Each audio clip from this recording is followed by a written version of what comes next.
மனசுங்கிற சிறையிலிருந்து எப்படி வெளியே வர்றதுன்னு கேட்டதுக்கு ரமணர் சொன்ன குட்டி கதை. குரு ஒருத்தர் சிஷ்யங்கிட்ட மனச்சிறையில் நீ இருக்கேன்னா அதுக்கு ஒரு கதவு இருக்குமே, அந்த கதவை நீ பார்த்துருக்கியான்னு கேட்க சிஷ்யன் சொன்னா அந்த கதவு பூட்டி இருக்க மாதிரியே இருக்கு குருவே. இப்போ குரு சொன்னாரு, அந்த பூட்டை நீ திறக்க முயற்சி பண்ணியான்னு கேட்க இப்போ சிஷ்யன் சொன்னா, நான் முயற்சி பண்ணி இப்போ கதவை திறக்கலான்னு பார்த்தா என் மனசுக்குள்ள சிறையும் இல்லை கதவும் இல்லை, வெறும் வெட்ட வெளிதான் இருக்கு.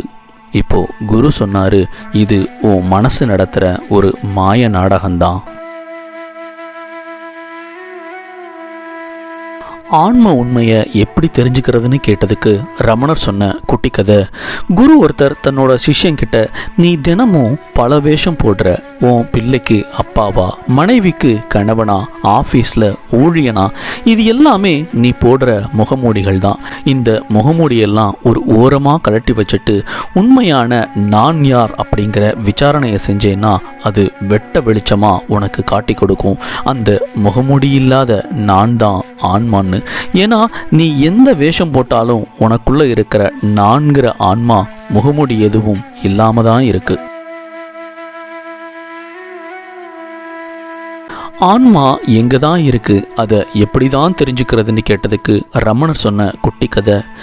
குரு ஒருத்தர் சிஷ்யங்கிட்ட ஒரு தீபத்தை காட்டி, இந்த ஒளியை பார்த்தியா, இது எதிலிருந்து வந்ததுன்னு உனக்கு தெரியுமான்னு கேட்டார். சிஷ்யன் சொன்னா, இந்த தீபத்தோட ஒளி தீபத்திலிருந்து தான் வருதுன்னு. இப்போ குரு சொன்னாரு, அதே மாதிரி தான் இந்த மொத்த உலகமுமே ஒளினா அந்த ஒளிக்கு மூலமான தீபமே ஆன்மாதான்.